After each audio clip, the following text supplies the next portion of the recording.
came out during a little bit of a break I took from streaming for a second, but I'm going to watch a portion of it now. This is Briahna Joy Gray and the Bad Faith podcast or whatever talking to Contrapoints, Natalie Wynn, and the video is titled "The Left Only Wants to Endlessly Critique Power?" Right off the bat, let me say I'm not a super big fan of either of these people at this point in the game. I would say I tend to side with Briahna more than I do with Contra in terms of conversations that happen on the left side of politics.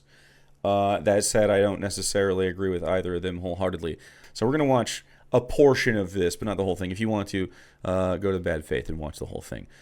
I personally, through my proximity to the Bernie campaign and following politics over the last 5 years and witnessing what Biden did with his trifecta for the first 2 years, his disinterest in shoring up the Supreme Court, packing the Supreme Court, doing any kind of real Supreme Court reform, even as the leaked memo that Roe was about to get overturned came out, all of that, the Build Back Better, bifurcation, the abandonment of the $15 minimum wage, all of those things have led me to the conclusion that I happen to hold. But I also acknowledge that other people aren't there yet. And so talking about disillusionment with the liberal wing of the Democrats that never really do anything except enrich themselves through sort of corporate stoogery. To get to where I am, they have to witness what I've seen. So I would love to see them try to push the party. I suspect that they will fail and that they will come around to my side. But I do think the obligation is, of course, to push the party. Yeah. This is the sort of what I'm not following, is that you seem to be suggesting that liberals need to be pushing the Democrats left, although you think that is a futile project. Yeah, I think that it will. So if it's futile, then why should we do it? Because it is a way to heighten the contradictions and cause people to have a consciousness about the Democratic Party and who they really are. And it's a consciousness that has started to happen under Bernie Sanders.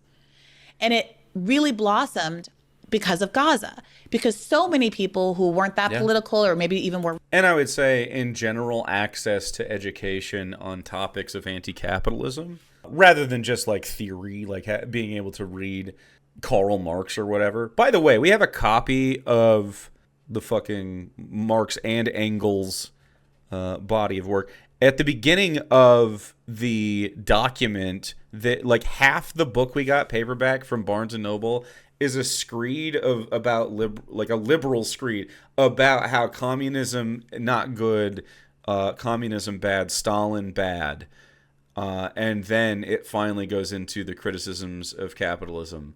I just think it's interesting that we can't even just let anti-capitalist thought out in a book without prefacing it for about as many words as was written on the topic in favor of it. So right-leaning and we're anti-war in a right-leaning way, saw what was very obvious, which was that supporting supporting Israel was a losing proposition, and that no amount of warning signs would convince the Democratic Party that they should drop this issue or even pretend to drop the issue in the short term in order to win an election, and that the party fundamentally cared more about Israel than it did about beating Donald Trump. True, by the way. And I do think there's some, it's weird, like as an American that is I guess aware of the political situation and disillusioned by the Democrats, there's some degree that I expect, like from the Obamas and the Clintons of our lives, I expect the liberals to at least lie that they're taking the decent position and then behind the screen doing the bad thing. But instead now, I think partially because it's impossible to really get away with stuff unless you have a profoundly large propaganda apparatus that you're willing to use, and the Democrats do not have that. It's pretty hard to get away with evils without being proven that you're doing it. So now they're just with their whole chest saying that we're sticking with Israel and they're murdering people and we like that. And before, it's always been kind of like, oh, we're distant. And you hear that still, like liberals are like, oh, the Netanyahu government. Shut up. And how can you ask voters to care more about beating Donald Trump than a party who only really uses Trump as a cudgel to advance its corporate and imperialist interests? I guess it seems to me, though, that like again, what the theory of change that you're suggesting is that presumably a fairly long-term project of bringing about the disintegration of the Democratic Party and the emergence of some kind of new left populist party. I mean, that's what. To call what the left is really doing with the Democratic Party like dissolving it or whatever, I disintegrating it. I think it's just like taking it over by winning elections in their name. You know, I'm a Democrat for mayor, and I'm a socialist. You know, I think the Democratic Socialists of America, the DSA, has been pretty effective in just running as Democrats, and I think that's the best thing you can do in this duopoly right now. Yes, I guess it would be replaced, but it's like Tea Party Republicans or whatever. What you're suggesting, yeah. 100%. And just the Yeah. same way as the Republican Party emerged because neither major American party was willing to acknowledge abolitionism The as a Whigs. movement. Right. Right. No one was willing to recognize that. See, here's the thing about saying this and some of the side-eye stuff that happens when Briahna's on screen. Now she's giving flowers to Republicans in name out loud about ending slavery, which is not akin to how modern Republicans work, but she's doing it anyway. Yes, technically true at the time. Not true at all now. Abolitionist movement. And so the Republicans emerged because there was half the country that was completely unseen within the political context. But if that doesn't happen on a reasonable time frame, like if the Democratic Party does not disintegrate, then it seems that what you're advocating is, for us to essentially wind up with like a 50-year MAGA Reich, which. Well, no, to be clear, the Democrats at So I think her brain is so locked into like electoralism that she thinks voting for leftists means that they're just going to lose the elections or whatever. Which is not what's happening, by the way. All the leftists are winning. Abdul El-Sayed is coming ahead in the polls against the liberals' candidates, both of which are, well, one is explicitly backed by AIPAC, and the other, Mallory McMorrow, is towing the line with liberals, kind of done the Schumer shit, even though she says she doesn't like Schumer. So, we're dealing with some feckless individuals right now. The Democrats at any point could choose to win. All they have to do is say, we're not going to support a genocide. Is that too much to ask? They really could have done that. It really would have pushed them over the top. I guess I'm not convinced that the Democrats will easily win if they simply say we're not going to support a genocide. Why not? Because I'm looking at the poll now. because It was Donald Trump 29%. Donald Trump won it perfectly well without making any such concession. No? Donald Trump paid lip service to ceasefire and no new wars and all that shit. Like she was saying earlier, at least he lied about it. The Democrats didn't even fucking lie. Au contraire, he said he supported a ceasefire. This is my point about how the right is willing to lie about it, See? and the Democrats won't even but pretend to lie about it. Wasn't Kamala Harris also at least nominally in favor of a ceasefire and a two-state No, solution? she had to try. Well, the two-state solution is a whole other conversation. But Yeah, which is disgusting, by the way. Two-state solution? Yuck. Disgusting. We should just allow some apartheid, as a treat for Israel, because... but she had tried out AOC at the DNC after precluding any Palestinians, pro-Democrat Palestinians, from speaking at the DNC to kicking Hassan out as well. argue that Kamala Harris was tirelessly fighting for a ceasefire when subsequent biographies, like the Kamala Harris's 107 Days biography and this Alex Thompson, Jake Tapper book, acknowledge that at no point, the reporting is clear, at no point did Joe Biden consider a ceasefire. At Of course not. He's a Zionist. no point. And that was a bald-faced lie, right? Which is part of why there's so much frustration with the sort of AOC left. And Kamala Harris said explicitly on more than one occasion that she did not want to differentiate herself from the Biden administration and would not change anything that they've done policy-wise. Because here's where my argument continues, that when you do get progressives elected, and I was extremely enthusiastic about AOC. I was there the night reporting on her victory primary that nobody expected her to win. I was there her first day in office when she did the Green New Deal sit-in, and I, very hopeful about what was going to happen with her and the other electeds that were progressives that were elected in the years after. When she runs for president, AOC, I think Briahna is going to campaign against AOC and not in a good way. I don't know. I would like to think that she wouldn't do that, but it seems like there is a self-defeating sort of once we're going to get to the finish line and then reject coalition over and over and over again to the point where we actually don't win and you make Natalie right on accident. But in truth, the party changes you rather than the other way around. And this dovetails, sorry, I want to give you a chance to respond, but this dovetails with another, I think, criticism that you make of the left, which is that we don't, what is it, famously, that you're famously quoted as saying, line. Say the thing. The left doesn't want power, the left wants to endlessly critique power. And this comes up in critiques of people like AOC and Zoran Mamdani once they get into office. But we can come to that. I want to give you a chance to respond. I've said a lot. Well, I still don't understand why you think that, why does Donald Trump not have to do any of these things to get elected that you think that progressives would have to do? First of all, he does pay lip service to populist things that we're talking about. He just doesn't have the right solutions at all. So your average dum-dum can sometimes get swept up into that because at least that person is speaking to their problems, even if they don't have the correct solutions. Not everybody in America is a philosophy individual. They're not very, I'm going to be 100% honest with you.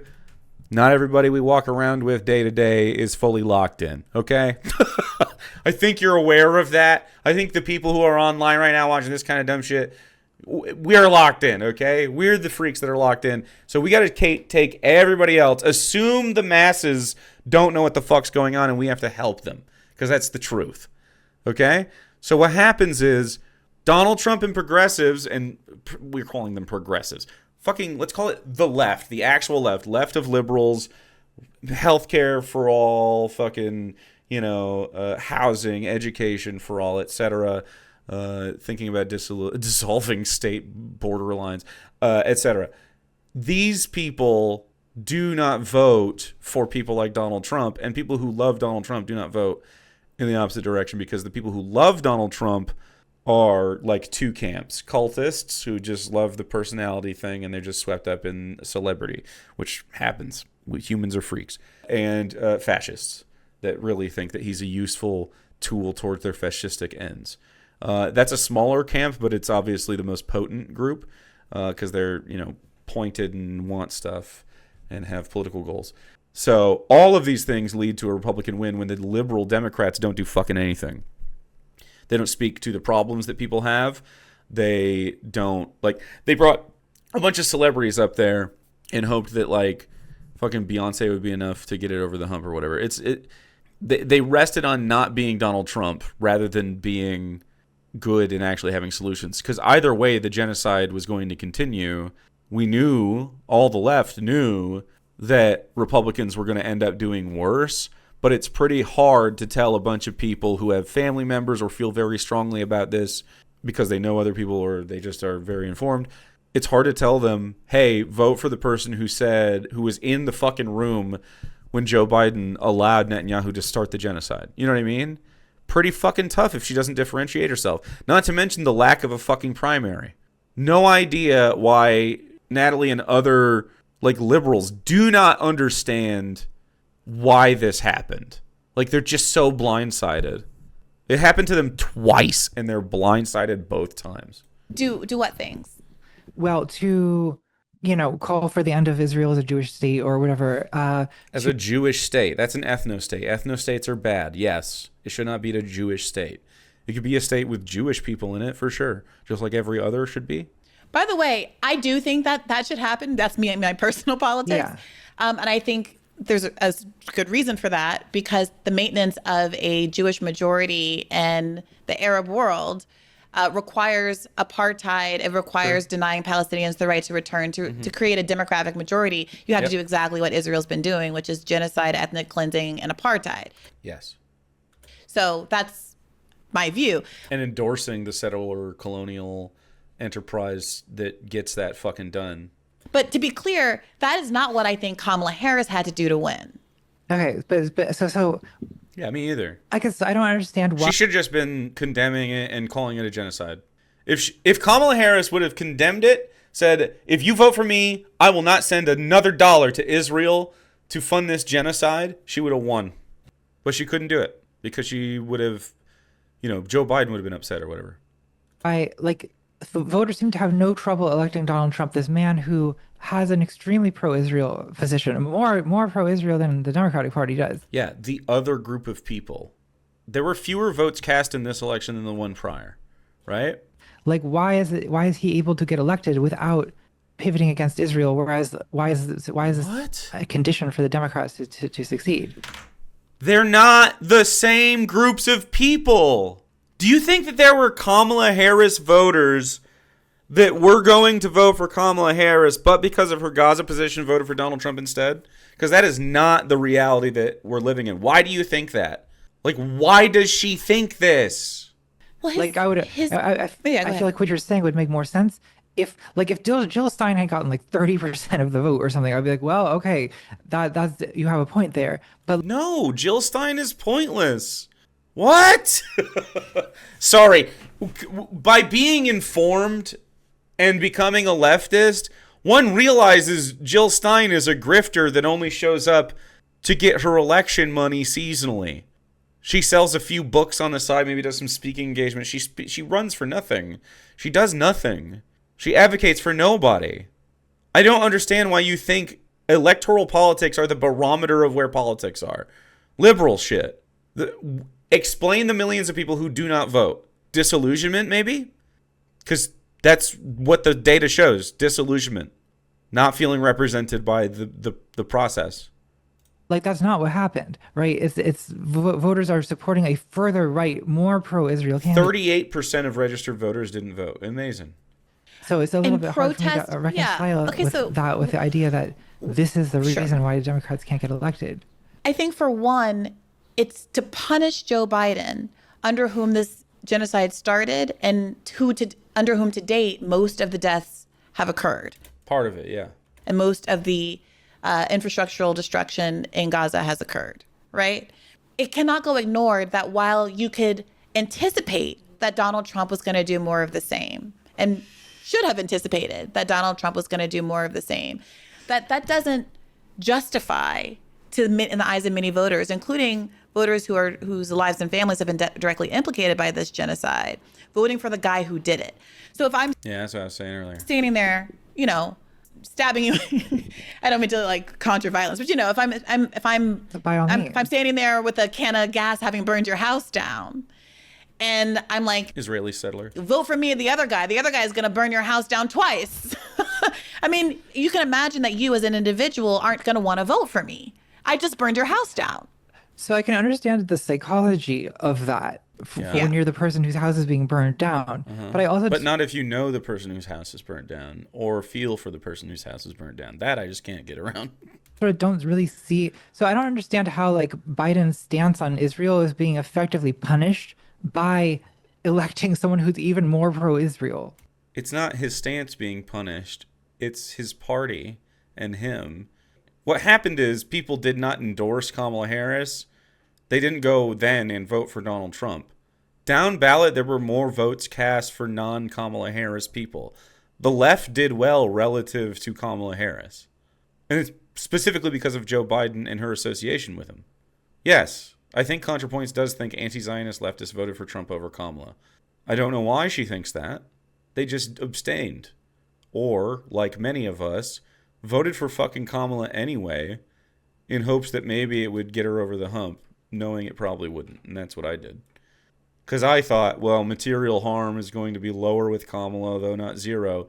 But it's not like I can tell a Palestinian family or, their Arab counterparts in Michigan where I'm at to vote for Kamala Harris because they're community members or people that they just identify with because they have the same religion or similar heritage or were also victims of Israel or just know somebody or just have basic fucking human empathy because they open up Twitter. How am I going to tell that person that, you really have to? You have to. Well, people are saying you can't win. You're not going to be allowed to win under these conditions. If you want to win an election, Democratic Party, you have to move not even to the left, to the center, so where the majority of the country is and the majority of the world is on Israel. Yeah. Because you understand, Natalie, that in elections, There's a bunch of people who are always going to be Republicans. There are a bunch of people who are always going to be Democrats, and they're fighting for this center group of swing voters. We're calling it the center, but it's politically not the center. We're just calling it the center because of the left-right verbiage of like how we organize the political parties. And so we think left-right, well, center is the next thing we say. Leftists aren't in the center of those two parties whatsoever. They're to the left of them. Most people are to the left of both of these parties, and they have been for decades. Yes. And anti-war sentiments, like literally since the fucking 50s, along with a lot of other sentiments, many of which, frankly, I don't align with, are preponderant among that group, right? And that was a real driving force in the electorate. Among the people that you needed to get to change, Gaza, anti-war. I mean, Trump has been cultivating a sort of anti-war, anti-interventionist personality for a really long time, right? Except, of course, he bombs everyone and never stops. One of the things he bragged about was being a president that started no new wars. Now, you can sit here and you can argue with that, Right. but like that was something, that was a pitch that false, he... But he did say that, yes. But he did say that, correct. It's a pitch that he made. So this is my... But that's what you need to understand, like, the pitch is what people hear, even if we know they're wrong. So it means that the messaging on our side of whatever ticket there is should be better. So that those dum-dums who are only hearing the fucking TV or whatever, they're eating tater tot casserole with extra cheese on it, looking at the TV, and their vote counts just the same, and they haven't read a book in 30 years. We need to bring them along, too, and speak to them. Zohran Mamdani is great at this. And it's not like all of them are dumbasses. It's just that a lot of them are too busy to be affected by the same shit we are. They're going to work, getting paid too little, and they want more money in their pockets, and they hear a racist say, it's the Mexicans' fault, and they go, well, you know what? Haven't looked into it at all. Maybe that is the case. I have seen some anti-Mexican racist Facebook memes lately. Maybe that's the case. And they're just stupid and taking along. So we have to help them. Education's not great. I think everybody here knows education's not great in America. So our messaging has to be great. Our propaganda has to be better than the right-wing stupid shit so that we can even be in power to take it out. You say that Trump didn't have to do the things that I'm saying that Biden or Kamala Harris should have done. But he did. And it was a lie. But he did do those things. He presented, he listened to the base, and he gave them the message that they want to hear. True. She does like to give Donald Trump his due sometimes. Well, isn't your position also that the Democrats lied? In what way? Ways? Well, in terms of you've suggested that the Democrats lied about wanting a ceasefire. Or lied about conditioning aid. Yeah, I do. I think they lied less effectively, and I think they lied more minimally. I think when you have one guy lying and saying, I'm going to end the war. They should lie better. Well, no. Yes, kind of. Really, it's about messaging. Just messaging better, but actually having the real policy behind it. But yes, also lie better if they want to win. True. I think that they should tell the truth and cut ties with Israel. But if we're asking who's responsible, who had the power, who the onus was on to actually stop Trump, that clearly was not me or any podcaster or any voter or anybody tweeting on Al Gore's internet, Elon Musk's internet. For example, Tucker Carlson is to the left of AOC on Gaza in terms of rhetoric. I'm not saying is that being to the left or... See, this is, man, she sure does like to, this is several times, we've just been clicking around the video, several times she likes to say right-wing people are to the left of other people. She seems too intelligent to me to be ignorant of this. Like, I know she's qualifying with, well, his rhetoric. I don't like saying that his anti-Semitic rhetoric about Israel is tied to the left. Like, yes, he'll say something true, like they're committing a genocide and apartheid is bad, and then he'll say crazy shit. So I'm good with the Tucker Carlson being considered more left than AOC on the situation. I think she is pretty good on the subject. Hasn't she called it a genocide? Am I wrong? I think of all the popular candidates, AOC would be the best on Israel by a long shot. Don't some lefties think that Tucker is deep down reformed? No. I think Tucker Carlson sees the writing on the wall because he's an intelligent guy who is also nefarious. Tucker Carlson is neutral evil. Like, I believe that he does have white supremacist and, like, classist vibes and, like, actual beliefs. But centrist libs are falling for it. Centrist libs are going to. And I think Tucker Carlson is calculating that he could run as a centrist candidate and win presidency or anything. I bet he's going to try. Horseshoe populism thing, where it's What does like, that yeah, mean, like, horseshoe populism? so like people on the far left and the far right No, both I know agree what on horseshoe hating theory is, on but hating I Israel. But Oh my God, on hating Israel. No, the far right is anti-Semitic, and they're just like, oh, the Jews. Where leftists are like, apartheid and genocide are unethical, ethnostates are bad, you can't have this kind of thing.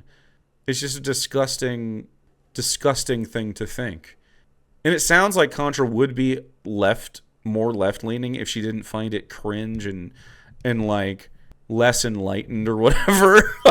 It seems like she finds it oh, that's leftism is for babies. A real adult has has liberal feminism or whatever.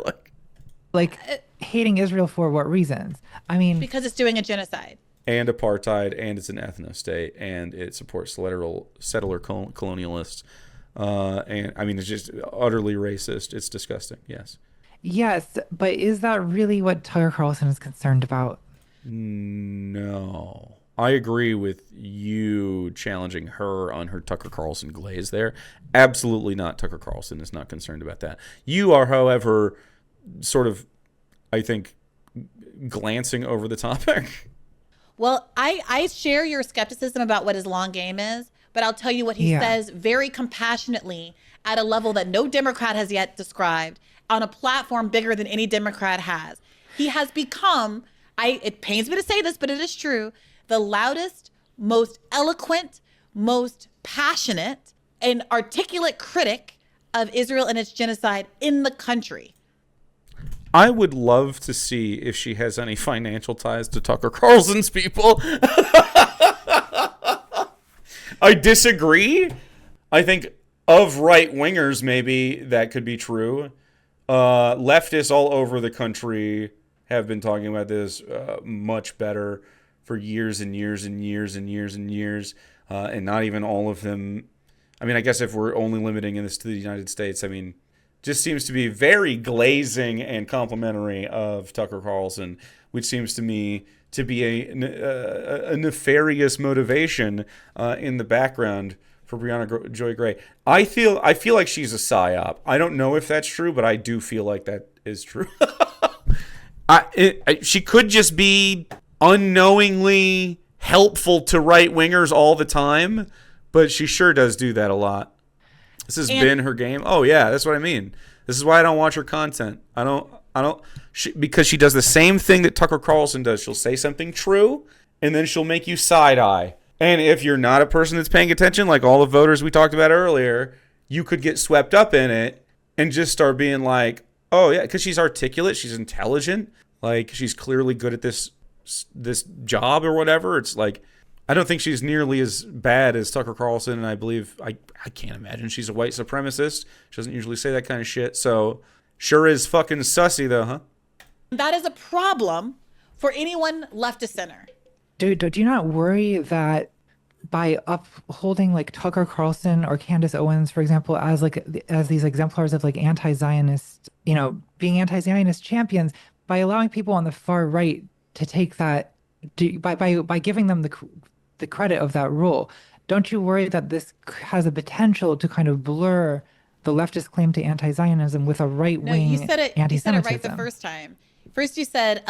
I do agree that is what Briahna's...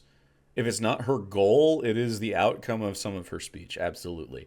I do think that there are... Hassan obviously has been speaking about this for some time, quite openly with a huge platform.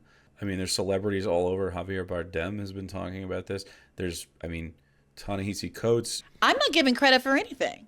I'm But ringing the warning bells loud that the Democrats are allowing, which is the word you used the first time, which is correct. They are allowing Tucker Carlson and Candace Owens to be the best anti-Zionist voices and the most high platform anti-Zionist voices in the country.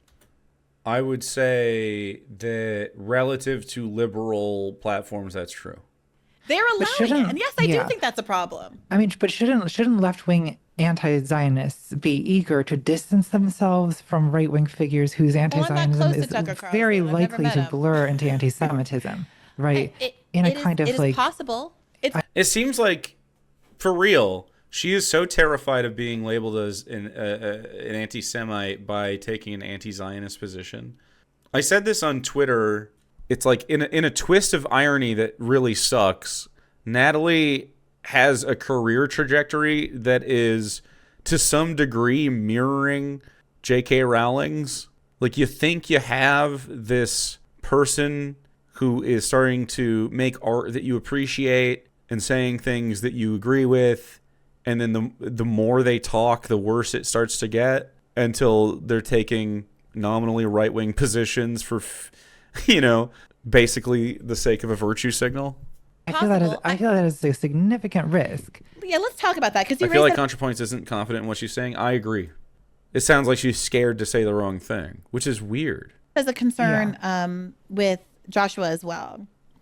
That you are, and you anticipate a backlash of genuine anti-Semitism, Yes. as opposed to just the anti-Zionism as anti-Semitism against Jews here and in the diaspora, as a consequence of seeing so much carnage that's been inflicted by the Jewish state on the people of Palestine. And By the way, anti-Semitism, like the reaction of anti-Semitism, is part of what Israel wants, because then it makes their claims of, if you're anti-us, you're just anti-Semitic. It makes that more real. So if they do heinous shit and then people go, and they ignorantly just start being anti-Semitic and say like, Jews just fucking kill people or whatever. You know what I mean? The same way that literally Jewish Zionists talk about Arab people. They'll be like, they're fucking animals. They're just all terrorists, right? They say the same shit. I mean, it's anti-Semitic. It's Islamophobic. They're the same thing, right? The same phenomenon. Israel benefits from real Zionism existing because then they can say, look, Zionism, see, we have to be safe here in Israel. And then liberals go, oh, well, I guess they're right. I guess they get to bomb kids now. And that's how this works. It's really stupid and depraved and disgusting. now the greater region, Lebanon, Iran, etc. Now I have this other worry, and this is where I've caused myself to become an arch villain of the online left recently. Arch villain. The way she talks about herself. Arch villain. The way that I view Contrapoints is someone who I wish was still at the table with us. Like, it would be nice to see Contra come around, huh? Man, Contra used to come to the functions. Wouldn't it be nice to see her around? We sure do miss when she was cool. Like, arch villain. No, people are disappointed in you, man. It always felt like she was too good to eat at the table with everybody else, huh? Is I also worry that there'll be a backlash to that as well. And backlash to what? Why are you worried about backlash? Well, a backlash to the visible spectacle of Israel's ethnic cleansing, which We're calling it an ethnic cleansing because it's close to genocide, so we can try to tiptoe and appease certain groups, but it also pisses off the other groups. And I think that's why you're fence sitting. Like, people don't respect it because it's obviously a genocide. It doesn't need to be tiptoed around. You don't need to call it an ethnic cleansing. kind of, I think, has led many people to have an almost obsessive fixation on Israel and Zionism as like the great Satan. The great Satan. Listen to how you talk about this. No, it's just they're killing kids and families and starving them and murdering them. They're doing it in Yemen too. They do it in Jordan. They do it all around. It's just bad. It's just bad to do. The great Satan. No, it's materially real and bad. It's a bad nation, an apartheid state, a genocidal apartheid state, one of the last bastions of Western colonialism in like partitioned Middle East. I would love to see a self-actualized Middle East that drew its own borders and everything, if it even wanted any, or a union of them. Wouldn't it be lovely instead of European people getting in the way? Right. Mm-hmm. Which maybe I'm overactive in my anxiety about it, but maybe I'm not. I mean, I think that some people are going to want to retaliate for the hundreds of videos they've seen of children being blown up. That sort of worries me not just for the victims of the retaliation, but for the continued like escalation of violence that it implies. Mm-hmm. I don't have an answer. I don't know what to do about it. That's just the thing. I'm watching like a train wreck. Mm. She sort of said this in the Insta post that got her panned. This is painting the onus on like Palestinian people, and you're sort of saying like, oh well, their reaction to violence is just so bad. You know? No, it's not. If your family was getting blown up, you'd pick up a gun and shoot at the people throwing the bombs over the wall. It's pretty simple. They've been doing this for generations. They are under apartheid. The Palestinians, the Gazans, even Hamas, I mean, they have the correct side of the argument. Like, you can argue that the violence that they committed is heinous, and that's true, but it pales in comparison to the violence that they have received. And so it's only reasonable for it to be expelled out when given a chance. The only way to fix this is reparations and to dissolve the ethno-state and apartheid, take down the walls, give Palestinians equal rights, and take to task all the fascists that were responsible for this. And they should all face their results of their crimes. In the same way that I think on October 7th, when that news came in, of course, I was horrified by the attack itself and the victims of the attack, but also was overwhelmed by fear of what Israel was going to do next, which would likely be worse, is how I felt at the time. It has been. And it has been, yeah. My problem with doing... I don't know who that is. Yes, it's worse. I'm glad we can acknowledge it's worse. So it didn't start on October 7th, of course. October 7th is just one excuse that they had. This show is that the topics that interest me are all of the most thorny topics that the online left gets extremely aggravated by. Yeah. So the online left gets aggravated by genocide? Yeah, you could say I'm aggravated by people being murdered. Sure. you got some pushback from that, right? Uh-huh. I've noticed. What do you make of that? What do you think about that pushback? Well, so my view is not that like, oh, we should all ignore that there's a genocide happening because it might cause people to be anti-Semitic. Of course, that's not what I'm saying. But I do think many people on the left sort of underestimate the risk, or not underestimate, but completely dismiss the possibility that there is some potential issue when it comes to the anti-Semitism and the anti-Zionism getting sort of blurred. All right, I'm going to be 100% honest with you. I don't care.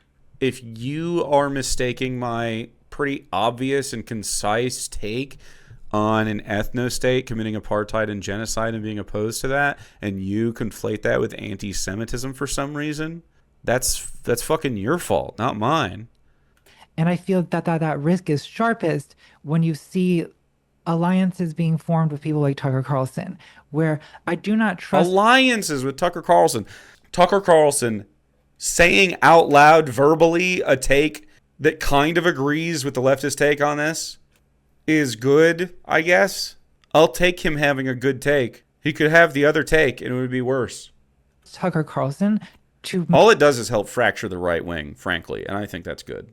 Maintain a principled anti-Zionism that does not descend into like insidious kinds of anti-Semitic conspiracy theorizing about... What are the anti-Semitic conspiracy theories? AIPAC funds people to win elections so they can maintain the Iron Dome and offensive capabilities for the colonialist enterprise in the Middle East. Like, that's not even that's just factual. That's... If you're like, the Jews run Hollywood and they fucking own all the banks or whatever, I mean, shut up. But I don't hear leftists talking about that. I hear them saying real stuff. Jews controlling the media to corrupt the white race or whatever. Like that is what... Yeah, leftists talk about that shit. The problem is that when you murder people and you hide behind the fucking Jewish flag, you know what I mean? The fucking Star of David's on the Israeli flag.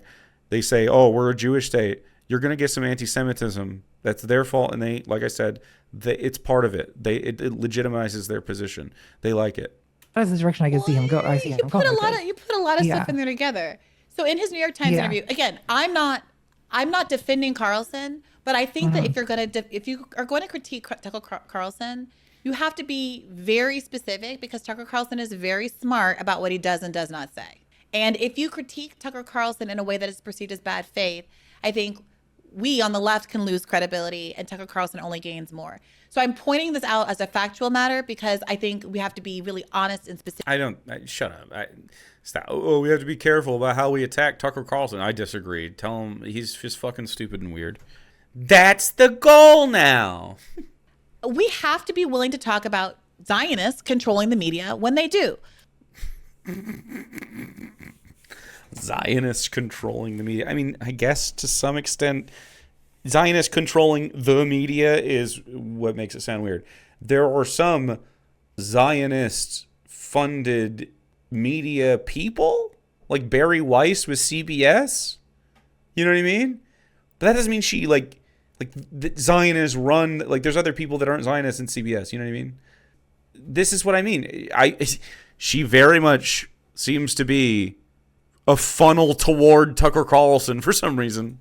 When the Ellisons buy TikTok and Nexstar and Here we go. Paramount and all of these things, and explicitly say they're doing so because they want a Zionist point of view, and they hire Barry Weiss with no qualifications to do Zionist. So that's not the Zionists owning it. It's one Zionist billionaire owning it, and that's, different than a cabal of, it's not the fucking sneaky Jewish guy, fucking 40s propaganda shit. It's just like, oh, this one guy has political motivations. He's got billions and billions of dollars. I guess his son now. And that's what it is. That's what Epstein was too, by the way. And his control at CBS.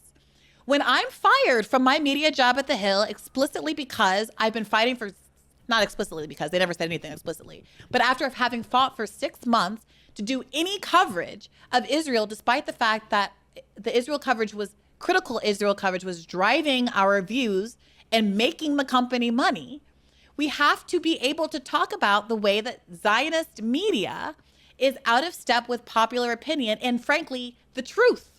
So I don't like calling it Zionist media, and I think Briahna is doing that to her disservice if she's doing it on accident, because it makes what Natalie just said sound correct. I don't like the way she phrased that, Zionist media. I agree that some Zionists have pull in media spaces. There are also anti-Zionists that do. It's not run by Zionists.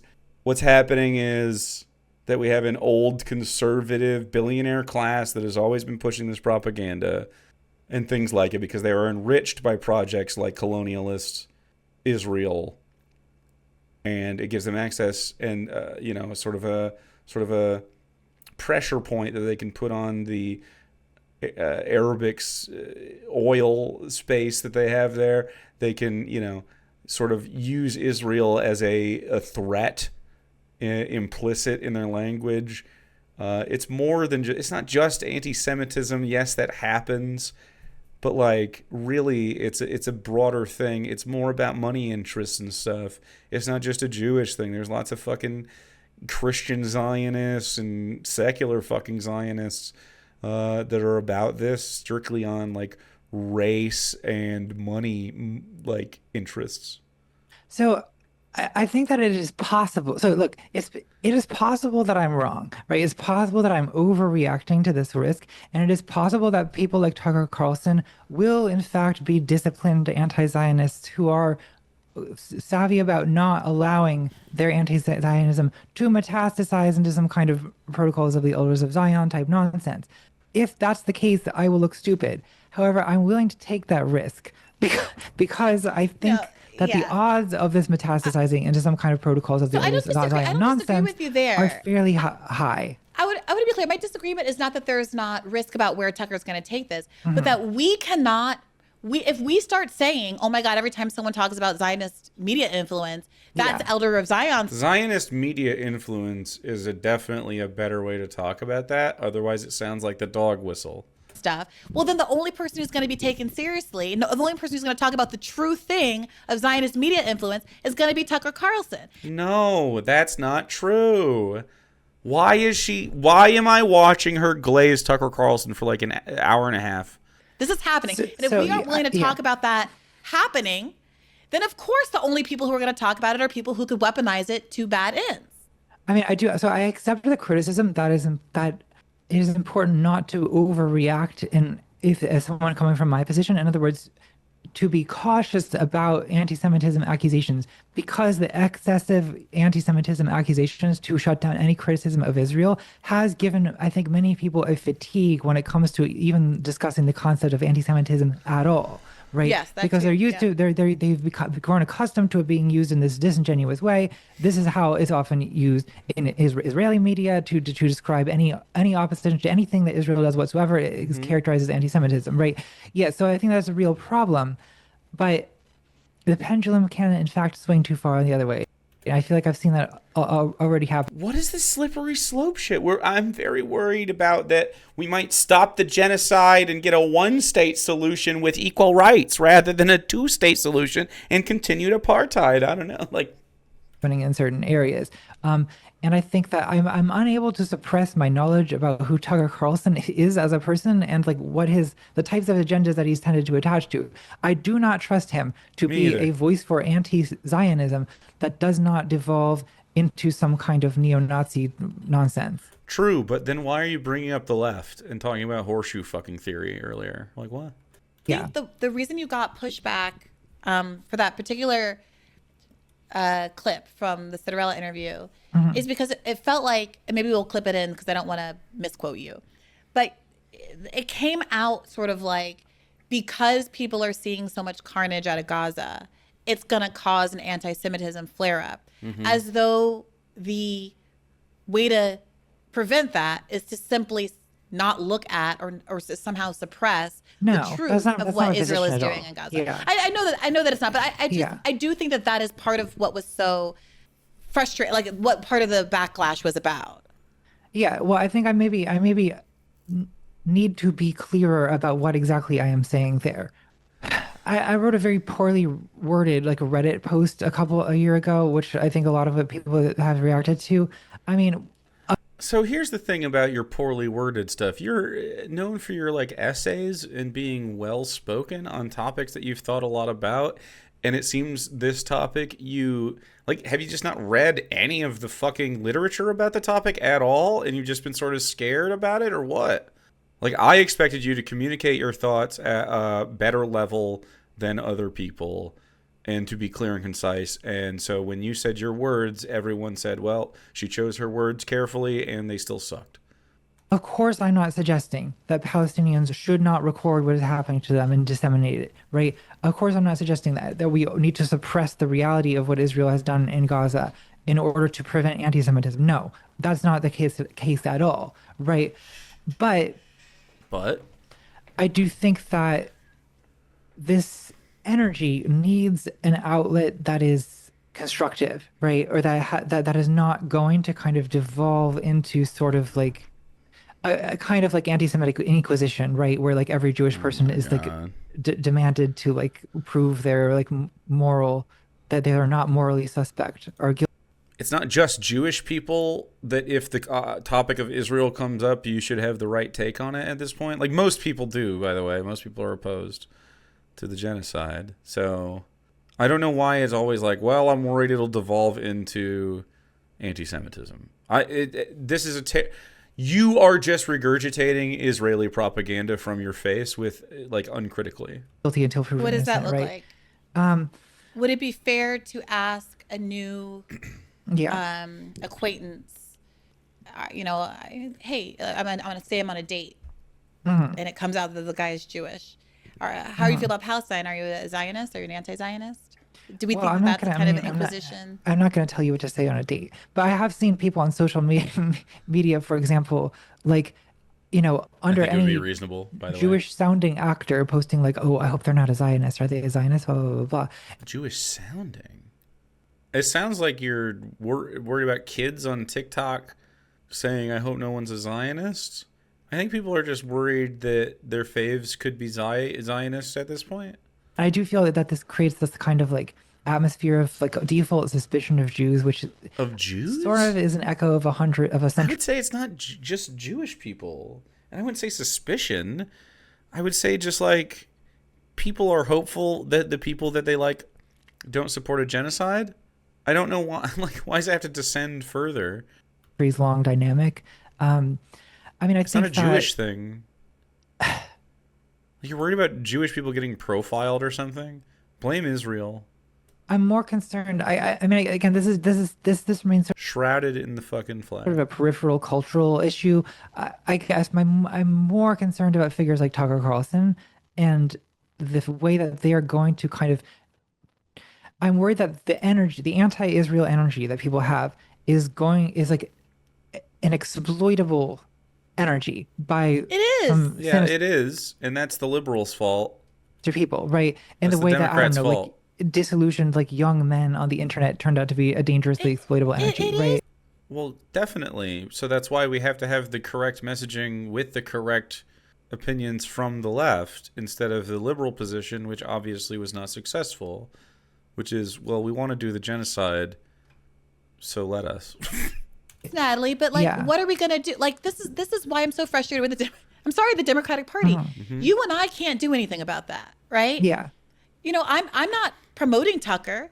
I'm in fact, to the extent that I'm playing Tucker clips, I don't even really retweet Tucker. I won't. But except to say sometimes, gosh, how embarrassing that Democrats aren't saying this. How embarrassing that he's making a stronger statement on this than Bernie or AOC. But don't you think that's like giving him too much credit? No. Like why are you accepting Tucker Carlson's framing of himself? No, because the reason I'm doing this, Natalie, is because I don't know. The reason her motivation is very suspicious to me every time. It seems to be undercutting specifically popular leftists. AOC and Bernie are not as good on the topic as like online leftists. But, I mean, I think they would both stop sending weapons and would so both be materially the best possible candidates for their respective positions. Although I think Bernie is I think he should be out of a job at some point here.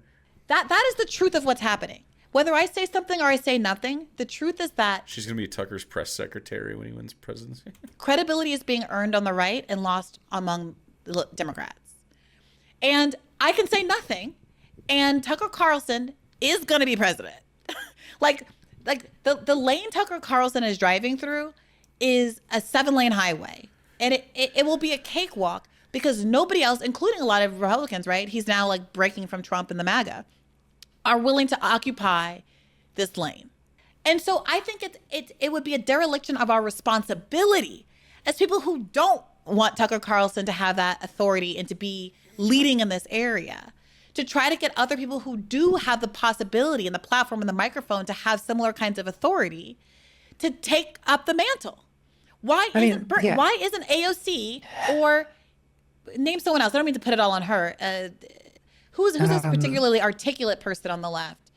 Abdul El-Sayed is saying a lot of great shit right now on this particular topic. We could play Abdul El-Sayed clips all day. Just be cheering and clapping. He's an excellent candidate. He will win Senate in Michigan. Ro Khanna, I don't know. Yeah. Why aren't they speaking in the same passionate, moral terms that Tucker Carlson and Candace Owens are speaking in? Because Tucker Carlson and Candace Owens are like harnessing this this rage for like they're like sinister, like right wing, like borderline like Nazi conspiracist gibberish.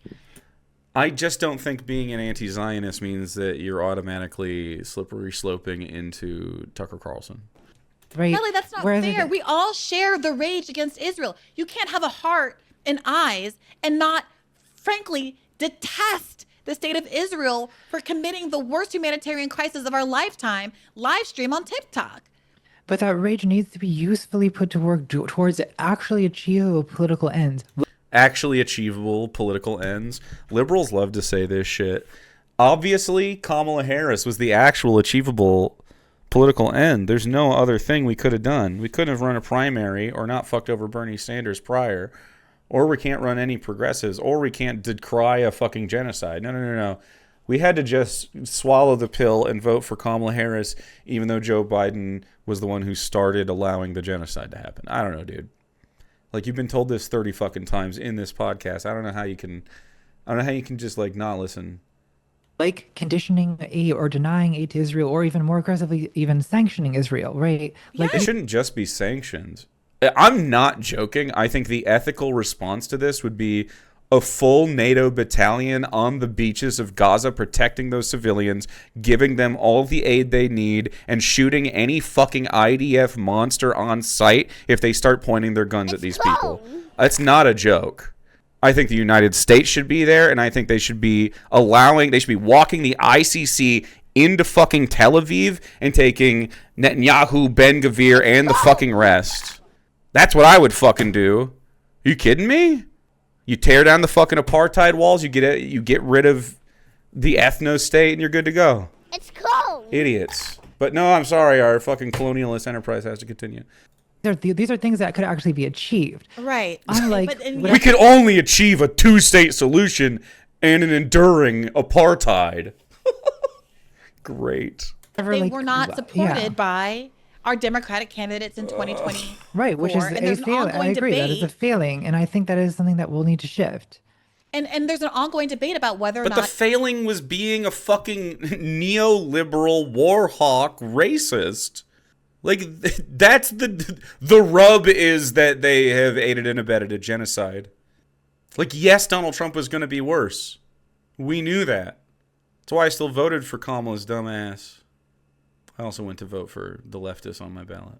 Candidates and they won. 2028 will do so, and any candidate that's currently even campaigning with Hassan Piker is getting the Atlantic smear treatment and the New York Times smear treatment. And frankly, there is very little difference between how institutions like the New York Times and the Atlantic are treating Tucker Carlson and how they're treating someone like Hassan Piker, who is an off-ramp for what you're concerned about, who is a left version of the rage against Israel that is fundamentally not anti-Semitic. True. I thought she was going to say fucked up shit, and I was surprised, but no, that's true. Right? Hassan Abi. Or do you think that Hassan Piker is anti-Semitic? Yeah, Kamala was definitely going to stop the genocide, even though she never said anything to indicate that. Just trust. I know, right? I would certainly rather have Hassan Piker than Tucker Carlson. But let's put it that way. What's your reservation? What's your reservation about Hassan Piker? I mean, we'll see. I think that we'll see. Is it because he's a bro? I think that, again, I mean, I'm he's so good on this topic. I don't know what you're frustrated with Hassan for various reasons, some of which are... We've had our differences, but I'm curious what your concerns are. Well, some of it is related to my frustration with him, that has taken a somewhat similar position to you during the 2024 election. Some of it is more just a personal grudge that I have against him.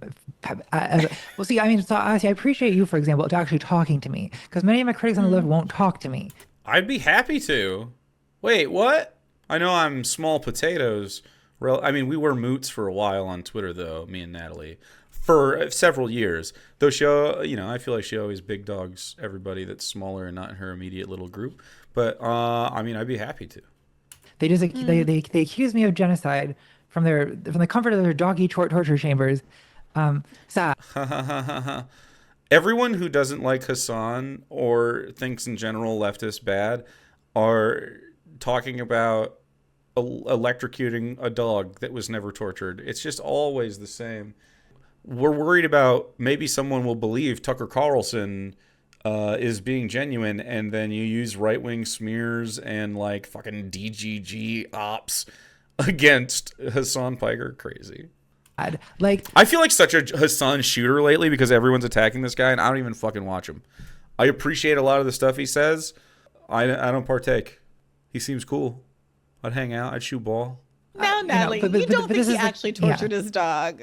Well, I mean, I'm kind of joking. Yeah, this is like petty. This is petty nonsense. You know he loved that dog. I'm sure he does. With Hassan because I don't think he has enough in my camp. I think that he has been too pro-Democrat and been too much of a sheepdog, ironically. So we all think that he's a traitor. Well, I'm different. Okay, so now I feel sympathy for Hassan because because I empathize with the position of being hated from all directions. It's a little exhausting when Natalie starts to run away from the conversation by using jokes to sort of relieve the tension of the topic. And I think the joke being couched in how she is treated by people is also a little dumb. I don't know. It really feels like Natalie expects to be treated a little bit better by virtue of being Contrapoints and having made videos people like. And people were calling her mother and stuff. And so she was like, well, I can't believe now you would turn on me and do this. It's like, no, people liked you and they're upset that you're not better about a topic that you should be perfectly fine on, given your politics otherwise. I would love to talk to him. I agree with you. I wish we could all talk to each other. I was very glad when you agreed to come on here, and I've really enjoyed talking to you. I've always liked you and respected your work. And my goal in this was, I would love for you to be persuaded by me in some small way, or at least to, understand the left's position more in a way that maybe gets that meme of yours used a little bit less. Well, I have no control over this meme, to be clear. Like, this was a throwaway line in a video from 2021 that sometime in 2023, people, I don't know how. I mean, there's no accounting for the way a meme works. The endless critique of power. It was pretty popular in 2021. I mean, it was like the point of the video, wasn't it?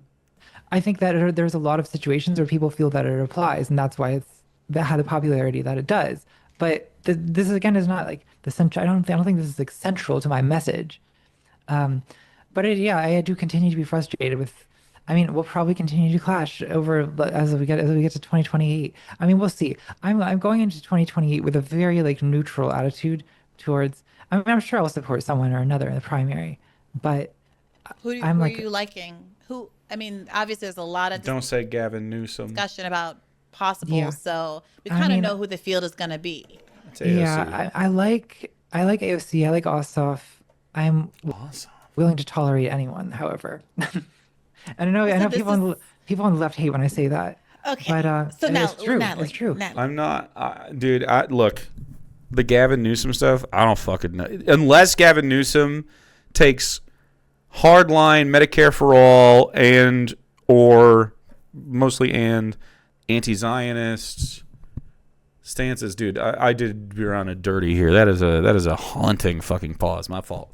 That's my bad. I'm gonna keep it though. I don't even know if Gavin took those positions. Maybe I'd consider voting for him. I don't really fucking know if I can, dude. If they give us a liberal, like a real fucking liberal again, I don't fucking know. He's got to be pro-trans too. Yes. Also, I don't know if they're. I don't know. AOC would be ideal. I think she would do a great job. Like I'm Newsom stops hating homeless people and trying to kill them. Well, we can't have our cake and eat it too. Openly not taking any. I'm not black. I can't. Yeah, I feel like I'm not in a position to be making demands because I am the hostage. Is how I feel. You're not the hostage. Yes, I am. You're the client. You're the client. The Democratic Party is the hostage. I think this is our fundamental. I can't sit here and pretend that I'm just gonna I'm gonna not vote and let JD Vance win. Because I'm not gonna do that. It's not pretending if you mean it. Like you have. But I'm never gonna mean it. But when Chris Hedges talks about the power of the people and the politics of fear, it can't be an empty threat. Like I don't want to not have to vote for a Democrat. Right? Like I would love when people look at me and they're like, well, you're just doing symbolic politics and you're just expressing your feelings and that's not. I do feel like Briahna is scared to get the ball over and into the end zone. Dude, I feel like she fumbles on the 1 yard line all the fucking time. She does this. She was talking shit about AOC and she's been glazing Tucker Carlson the whole time. Like, I feel like when it comes to actually doing coalition and making a concession and going like, well, look, this leftist candidate is not a full-blown fucking Marxist-Leninist. I'm not going to vote for her or whatever. I mean, like, the president is going to skew, I think, a little more right-wing than me But if I can get AOC, that's 95% of what we got going on. We need healthcare, housing, and education. So when we get those three things, we can worry about fucking decommodifying other parts of the market and getting towards an actual socialist society or something. But we can get some socialism light in this, and we could do a good job really soon. Unfortunately, normal people aren't terminally online politic brain. Your name is Hassan's proctologist, and you're on a leftist Twitch stream at fucking, is it midnight? It's literally midnight Eastern. You are the guy you're arguing about. Zohran Mamdani's adorable. I'm rooting for him. See what I mean? Kamala Harris seems like a really nice lady and a great chef. Zohran Mamdani, and then we talk about Kamala Harris right after that. You know? Not the same. Zohran Mamdani's doing a great job. All right, that's enough. I think both of them endlessly want to critique power, and neither of them really are comfortable with doing what it takes to win any sort of real political change. There are two ways to do it. You could do it the soft way through the systems that are already in place and then dissolve them slowly over time, or you could do it the hard way, which is violence, which I don't think we're close to. We would have to get much more destabilized in America to do that, and I don't think anyone wants to do that. I don't think we need to do that. Zohran is a cutie, by the way. That's true. Subscribe immediately.